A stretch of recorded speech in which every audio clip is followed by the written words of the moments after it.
ఓం శ్రీమాత్రే నమః. గత 3 ఏళ్ల నుంచి నేను వారాహి నవరాత్రులు ఇంట్లో చేసుకుంటున్నానండి. ఇది నాకు 3వ సంవత్సరం.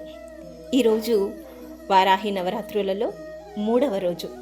ఉదయాన్నే నేను అమ్మవారికి దీపారాధన చేసుకొని పూజ అయిన వెంటనే మా అమ్మాయికి వీడియో తీసి పంపించడం నా అలవాటు. అంటే ఫస్ట్ పూజ అయిన వెంటనే అమ్మాయికి షేర్ చేస్తానన్నమాట ఫస్ట్ వీడియోని.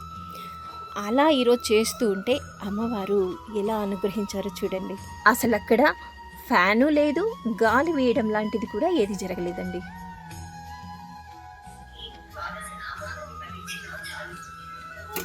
అలా పుష్పం కింద పడడమే కాదండి, అమ్మవారి కుడివైపునున్నటువంటి దీపం కూడా చూడండి ఎలా రెపరెపలాడుతోందో. అది అమ్మవారి ఆశీర్వాదం అనుకోవాలా, లేక యద్భావం తద్భవతి అనుకోవాలా?